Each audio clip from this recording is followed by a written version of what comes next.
और अब खबर कोटा के सांगौद से बता रहे हैं, जहां नशिया जी बाईपास पर ट्रक की टक्कर से एक व्यक्ति की मौत हो गई।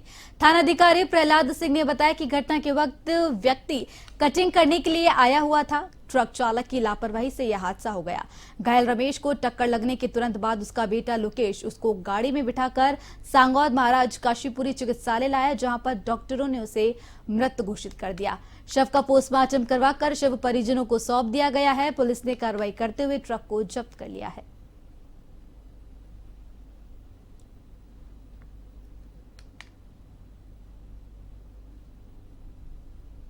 पुलिस थाना सांगौद आज दिनांक 19/8/2024 वार शुक्रवार को सुबह 7 बजे करीब रमेश चंद सनाफ रामनारायण जाति माली उम्र करीब 54 साल निवासी सांगौद के जो अपने घर से दाढ़ी बनाने के लिए जा रहे थे, तो बाईपास नरसिया जी के यहाँ एक ट्रक चालक ने घबराते हुए लापरवाही से ट्रक चला करके इनके टक्कर मार दी। तो रमेश चंद जी की को अस्पताल उनका बेटा लोकेश अस्पताल लेकर के आया। अस्पताल में उसकी मृत्यु हो गई और रमेश चंद जी का यहाँ की जो पीएम कार्रवाई है, पुलिस कार्रवाई करके डेड बॉडी को अपने पुत्र लोकेश को सुपुर्द कर दी गई। बाकी थाने पे जाकर के मामला दर्ज करके और उसका जांच अनुसंधान। झालावाड़ जिला मुख्यालय पर विश्व आदिवासी दिवस के मौके पर सांस्कृतिक कार्यक्रमों का आयोजन किया गया।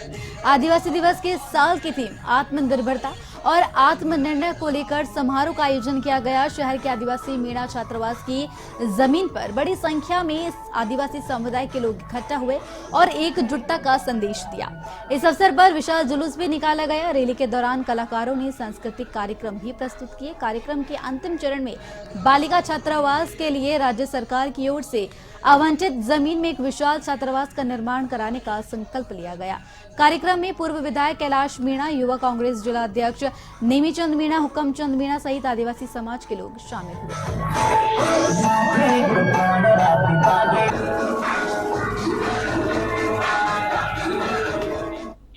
खबर माउंट आबू से बता रहे हैं, जो स्थानीय जिला प्रशासन और नगर पालिका की ओर से अतिक्रमण फुटपाथ को तोड़ने की कार्रवाई की गई, जिसके बाद स्थानीय लोगों में आक्रोश देखा जा रहा है। सभी व्यापारियों ने उपखंड अधिकारी से मिलकर अपना आक्रोश व्यक्त किया। साथ ही इससे पूर्व पुलिस थाने में नगर पालिका के 2 सफाई निरीक्षक श्याम जनवा और प्रवीण सिंह राजपुरोहित जमादार तरुण के विरुद्ध अवैध रूप से बिना आदेश की कार्रवाई करने की लिखित शिकायत दर्ज करवाई गई। इस घटनाक्रम के विरोध में सभी व्यापारियों ने संस्थान बंद रखते हुए बैठक की। इसके बाद सभी उपखंड कार्यालय में एसडीएम गौरव रविंद्रन सालुखू से मिलने पहुंचे।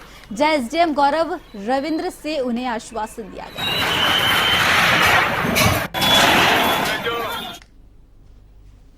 थाने में उन्होंने लिखित में रिपोर्ट दी है, जिसमें 7 जनों ने लिखित में रिपोर्ट दी है। जो नियमानुसार जो भी कार्रवाई होगी वो की जाएगी। इसकी जांच शुरू की गई है और एसडीएम साहब के आदेशानुसार पुलिस जाब्ता भेजा था। कल कार्रवाई समय एसडीएम साहब पधारे थे थाने और एसडीएम साहब ने जाब्ता इमदाद यदि मांगा था। एसडीएम साहब के साथ में जाब्ता भेजा था, जिसमें मैं स्वयं गिर गया था। अचानक जब हम मार्केट में बिजनेस कर रहे थे, अचानक से नगर पालिका का पूरा लवाजमा ही कहूँगा मैं, अचानक से आया और हमारे जो साइन बोर्ड्स होते हैं जो लीगली हमारे थे उनको तोड़ने लग गए। वो धड़ाधड़ तोड़ते चले गए। पूरे मार्केट की 15 दुकानों को तोड़े।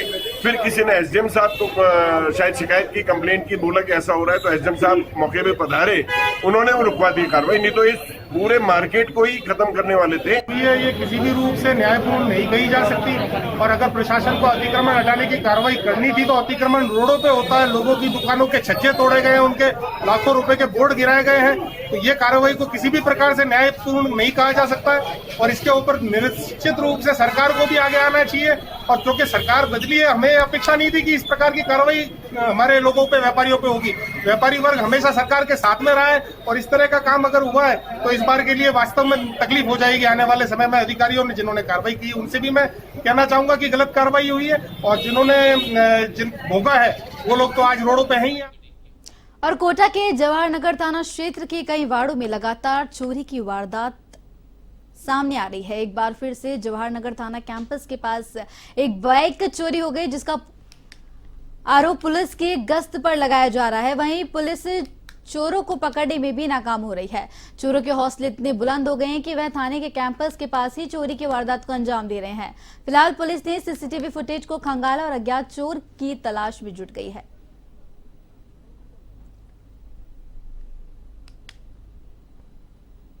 दो बजे ड्यूटी पे आया था। 2 बजे के बाद में यहाँ मैंने गाड़ी खड़ी करी थाने के सामने, यहाँ जवाहर नगर के थाने के सामने गाड़ी करने के बाद जस्ट मैं काम पे निकल गया था और वहाँ से पर वापस पलट के आया मैं तो गाड़ी मेरी गायब हो रही थी वहाँ से। तो मैंने थाने में रिपोर्ट भी करवा दी। कौन सी बाइक है? Splendor, hero Splendor. कितने बजे की बात है? 2 बजे की बात थी। तो आप यहाँ क्या करते हैं? सफाई कर्मचारी सर। तो आपका ऑफिस है क्या? यहाँ ऑफिस है हमारा। थाने के बाहर अंता कस्बे में राजकीय बालिका छात्रावास में विश्व आदिवासी दिवस के अवसर पर विधिक साक्षरता शिविर का आयोजन किया गया, जिसमें पैरालीगल वॉलंटियर प्रेमलता खत्री और पैनल अधिवक्ता पुरुषोत्तम बिसारती ने बालिकाओं को शिविर में कानूनी जानकारी दी। हर साल की तरह इस वर्ष भी 9 अगस्त को आदिवासी दिवस बड़े ही धूमधाम से मनाया गया। शिविर में आदिवासी समुदायों की रीति और नीति पर प्रकाश डाला गया और कहा कि सदियों से यह समुदाय सामाजिक और आर्थिक चुनौतियों का सामना करता आ रहा है। आदिवासी समाज हमारे समाज का महत्वपूर्ण हिस्सा है और इसकी रक्षा करना हमारा कर्तव्य है।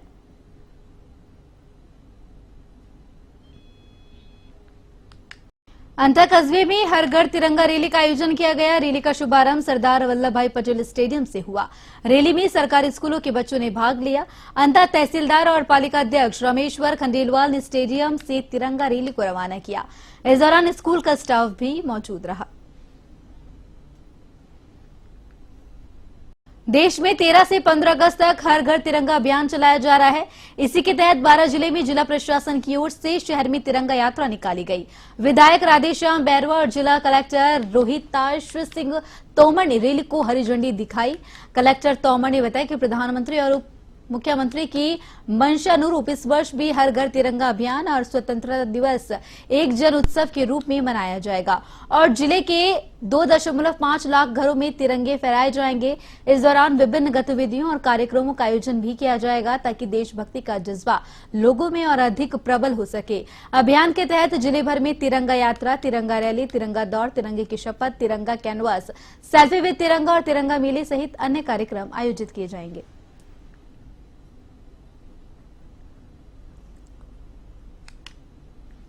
में जो प्रथम आयोजन है हमारा, जो कि तिरंगा विशाल रैली है, यह जिला मुख्यालय पे और हर ब्लॉक हेडक्वार्टर पे भी निकाली गई है। जैसे कि आप देख सकते हैं पीछे 2000 से भी ज़्यादा लोगों ने इस रैली में पार्टिसिपेट किया है। ऊंट गाड़ी में लोग आए हैं, सजावट करके आए हैं, वेशभूषा बना करके आए हैं और साथ ही साथ लोग कलाकार भी आए हैं अपने लोक नृत्य करते हुए। तो इससे बहुत बड़ा मैसेज गया है। हमारा एक ही ध्येय है कि हम ज़्यादा से ज़्यादा लोगों में देशभक्ति की भावना जगाएं और पूरे 2.5 लाख से ज़्यादा जो हमारे परिवार है, जो हमारे घर है पूरे ज़िले में, सबके घर में 13 से 15 के बीच में तिरंगा होना चाहिए। हमारा इसके लिए हम लगातार ये कार्यक्रम करते रहेंगे और पब्लिक पार्टिसिपेशन बहुत ही अच्छा मिल रहा है हमको 12 जिले। और वहीं जयपुर जिले के सामौद इलाके में पिछले 4 घंटे से हो रही झमाझम बारिश के बाद महारकला गांव में स्थित मालेश्वर महादेव में बहने वाले झरने भी अब उफान पर आ गए हैं। पानी का बहाव तेज होने के कारण प्राकृतिक कुंड पर लोगों की आवाजाही पर भी प्रतिबंध लगा दिया गया है। यहाँ हजारों की संख्या में लोग भोलेनाथ के दर्शन करने के लिए पहुंचते हैं, तो वहीं पिकनिक मनाने के लिए भी लोगों का यहाँ हुजूम उमड़ता है। तेज सावन में पहली बार झरने में इतना तेज पानी का उफान देखा जा रहा है, तो वहीं लोग दूर से ही झरने को देखने के लिए पहुंच रहे हैं। चूरू में उपखंड मुख्यालयों पर उपखंड स्तरीय जन सुनवाई आयोजित की गई। इस मौके पर प्रधान दीपचंद राहड़, विकास अधिकारी महेंद्र भार्गव सहित ब्लॉक स्तरीय अधिकारी उपस्थित रहे। सुनवाई में उपस्थित एसडीएम विजेंद्र सिंह ने कहा कि सरकार की मंशा अनुरूप परिवादों का समयबद्ध निस्तारण हो। शासन प्रशासन आमजन की सुविधाओं के प्रति गंभीर है। वहीं प्रधान दीपचंद राहड़ ने कहा कि अधिकारी आमजन की समस्याओं के प्रति संवेदनशीलता रखें और उनकी समस्याओं को धैर्यपूर्वक सुनकर समाधान करें। सुनवाई में फरियादियों ने बिजली, पेयजल आपूर्ति, शहर में सफाई व्यवस्था, बरसात के कारण भवन गिरने और सामान की क्षति पर मुआवजे सहित अन्य शिकायतों को सामने रखा। चूरू में उपभोक्ता मार्गदर्शन समिति जोधपुर और भारतीय दूरसंचार विनियामक प्राधिकरण के संयुक्त तत्वाधान में राजकीय विधि महाविद्यालय चूरू में टेलीकॉम उपभोक्ता जागरूकता कार्यशाला का आयोजन किया गया। कार्यशाला को संबोधित करते हुए उपभोक्ता मार्गदर्शन समिति उमस के सचिव और consumer coordination council of India के राष्ट्रीय अध्यक्ष लियाकत अली ने कहा कि टेलीकॉम उपभोक्ताओं के लिए अवेयरनेस के कार्यक्रम बहुत ही जरूरी है। टेलीकॉम उपभोक्ताओं में जागरूकता लाने के उद्देश्य से यह कार्यक्रम का आयोजन किया। इस कार्यशाला के माध्यम से उपस्थित जितने भी टेलीकॉम सब्सक्राइबर हैं उनको ये जानकारी दी गई कि डीएनडी ऐप क्या होता है, डू नॉट डिस्टर्ब किस तरीके से होता है, स्पीड नेट की स्पीड किस तरीके से चेक की जाती है, और यदि उपभोक्ताओं की शिकायतें हैं तो शिकायतों का समाधान अपीलेट अथॉरिटी के माध्यम से किस प्रकार से वो टेलीकॉम कंपनियों के यहाँ कर सकते हैं, इसके बारे में जानकारी दी गई। और साइबर फ्रॉड से उनको सावधान रहने के बारे में भी आह्वान किया गया और यह बताया गया कि जो अनवांटेड जो कॉल्स हैं उनको कैसे रोका जा सकता है और अनजान जो लिंक होते हैं उनको लिंक को छेड़ना नहीं चाहिए। चिकित्सा विभाग ने राष्ट्रीय कृमि मुक्ति दिवस मनाया। इस अभियान के तहत झुंझुनू जिले के सरकारी और निजी स्कूलों और आंगनबाड़ी केंद्रों में 1 से लेकर 19 वर्ष तक के करीब 9.50 लाख बच्चों को एल्बेंडाजोल दवा पिलाने का लक्ष्य रखा गया, तो वहीं 5 वर्ष तक के 1 लाख बच्चों को जिले में दवा पिलाई जाएगी। इस दवा से वंचित रह जाएगा उसे 17 तारीख को दवा पिलाई जाएगी। इसी कड़ी में झुंझुनू डिप्टी सीएमएचओ के नेतृत्व में राष्ट्रीय कृमि मुक्ति दिवस पर झुंझुनू जिला मुख्यालय के संस्कृत विद्यालय में बच्चों को एल्बेंडाजोल दवा पिलाई गई। जो अपने नेशनल प्रोग्राम चल रहा है इसमें जो बच्चों, गर्भवती महिलाओं जो भी है बेशक है, इनके लिए पोषण के लिए अपने प्रतिवर्ष विशेष प्रोग्राम चलाए जाते हैं। तो अपने इसके लिए नेशनल डिवॉर्मिंग डे जो 10 अगस्त को मनाया जा रहा है, इस दिवस को आज को अपने जो मेन डे है, इस दिन आज अपने अराउंड 9.5 लाख के आसपास 19 वर्ष तक के बच्चों, किशोरी बालिकाओं को और सबको मतलब ये टेबलेट खिलाई जाएगी। और अपने 5 वर्ष तक के बच्चे 1,70,000 के आसपास है इन बच्चों को।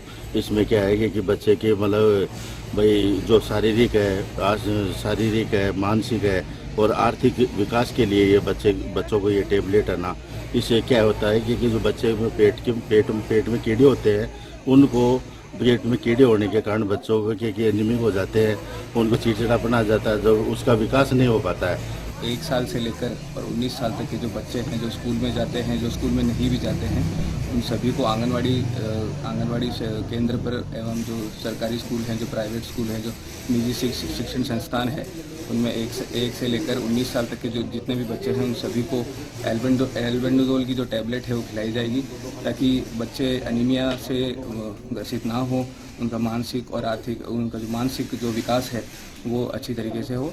और आज ये और वहीं हर घर तिरंगा अभियान के तहत झुंझुनू के शहीद कर्नल जेपी जानू विद्यालय से तिरंगा रैली निकाली गई। जिले भर के दिव्यांगों ने तिरंगा रैली निकालकर आम जन को आजादी का संदेश दिया। दिव्यांगों की तिरंगा रैली को जिला कलेक्टर चिन्मय गोपाल ने हरी झंडी दिखाकर रवाना किया। तो वहीं झुंझुनू के शहीद स्मारक पार्क से जिला पुलिस अधीक्षक राजश्री राज वर्मा और जिला कलेक्टर चिन्मय गोपाल ने पुलिस कर्मियों की बाइक तिरंगा रैली को हरी झंडी दिखाकर रवाना किया। शहर की मुख्य सड़कों पर पुलिस कर्मियों ने बाइक रैली के माध्यम से आम जन को आजादी का संदेश दिया। इस मौके पर शहीदों को नमन कर शहीद स्मारक की वेदी पर जाकर अमर शहीदों को याद किया।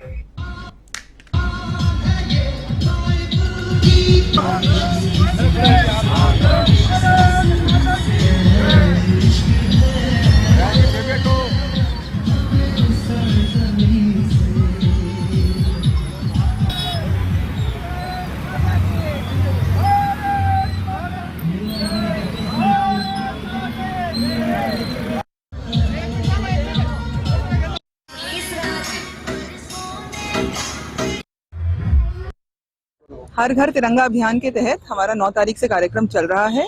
तो कल हम लोगों ने तिरंगा मार्च निकाली थी, आज तिरंगा बाइक रैली निकली है शहीद स्मारक से, और एक और दिव्यांग रैली भी अभी हमने निकाली थी जेपी जानू स्कूल से, जिसमें 100 से ज्यादा दिव्यांगजन ने पार्टिसिपेट किया था।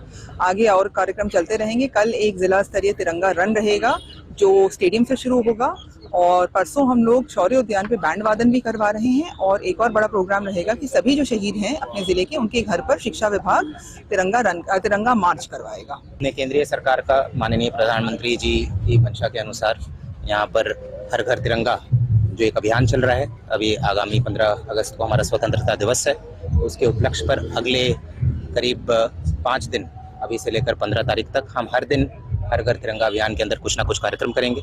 कल पैदल रैली निकाली गई थी जिसमें स्कूल के बच्चे और जितने अपने एनसीसी के स्काउट्स गाइड्स हैं उनके द्वारा।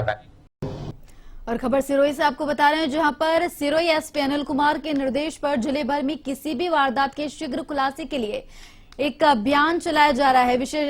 विशेष अभियान के तहत स्वरूपगंज पुलिस ने एक मामले में एक व्यक्ति को बंधक बनाने और मारपीट कर लूट की वारदात को अंजाम देने के मामले का खुलासा करते हुए एक आरोपी को गिरफ्तार किया है, जबकि उसके दूसरे साथियों की तलाश लगातार जारी है।